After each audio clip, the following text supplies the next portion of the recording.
Doctor म्हणजे देवच. आपल्याकडे आजही वैद्यकीय सेवेला अत्यंत पवित्र मानलं जातं. कित्येक रात्री जागे राहून स्वतःचं वैयक्तिक आयुष्य बाजूला ठेवून रुग्णांचा जीव वाचवणारे डॉक्टर खरोखरच देवदूतासारखे धावून येतात.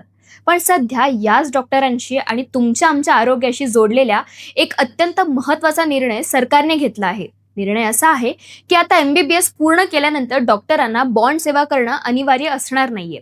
हा निर्णय ऐकायला जितका दिलासादायक वाटतो तितकाच तो एका मोठ्या चिंतेची नांदी मानला जातोय. या एका निर्णयामुळे वैद्यकीय शिक्षण घेणाऱ्या विद्यार्थ्यांचा मार्ग कसा मोकळा होणार आहे आणि दुसरीकडे खेड्यापाड्यांमधील सरकारी रुग्णालय डॉक्टर विना ओस पडण्याची भीती का निर्माण झाली आहे, जाणून घेऊया आजच्या या व्हिडिओच्या माध्यमातून. नमस्कार, मी आदिती आणि तुम्ही पाहत आहात सरळ सोपं. सर्वात आधी सोप्या भाषेत समजून घेऊया की बॉन्ड सेवा नेमकी काय असते. MBBSचं शिक्षण पूर्ण झाल्यावर प्रत्येक वैद्यकीय विद्यार्थ्याला ठराविक कालावधीसाठी म्हणजेच 1 ते 2 वर्षांसाठी शासकीय रुग्णालयांमध्ये किंवा ग्रामीण दुर्गम भागात जाऊन सेवा देणं बंधनकारक असायचं. यालाच बॉन्ड सेवा म्हटलं जातं. ही सेवा पूर्ण केल्यावरच त्यांना त्यांची मूळ पदवी किंवा पुढील शिक्षणासाठीचे रीतसर दाखले मिळायचे. पण आता सरकारने ही अट रद्द केली आहे. म्हणजेच MBBS झाल्यावर डॉक्टरांना शासकीय सेवेत रुजू होण्याची सक्ती आता राहिलेली नाहीये. आता नाण्याची एक बाजू पाहूया. विद्यार्थ्यांना या निर्णयामुळे काय फायदा होणार आहे?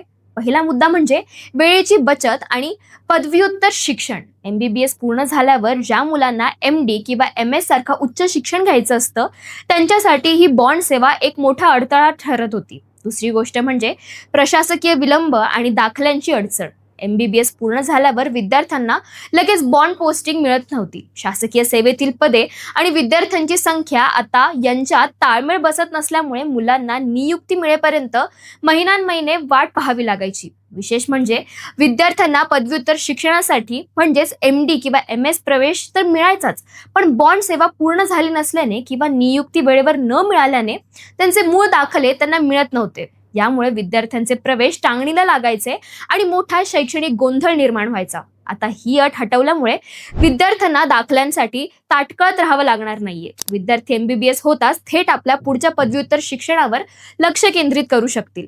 पण आता या निर्णयाची दुसरी आणि अत्यंत चिंताजनक बाजू पाहूया.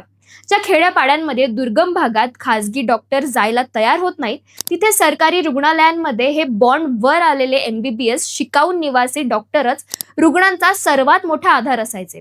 आता ही सेवा सक्तीची नसल्यामुळे तरुण डॉक्टर अर्थातच थेट उच्च शिक्षणाकडे किंवा शहरांमधील खासगी रुग्णालयांकडे वळतील.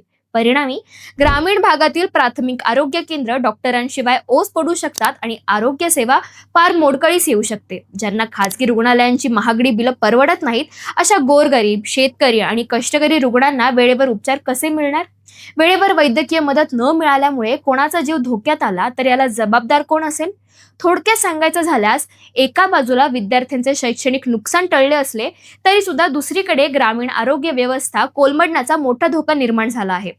मग या समस्येवर काय तोडगा असू शकतो? तर सरकारने विद्यार्थ्यांचा विचार केला हे योग्यच झालं, पण ग्रामीण भागातील जनतेला वाऱ्यावर सोडून चालणार नाही. यासाठी काही ठोस पावलं उचलण्याची गरज आहे.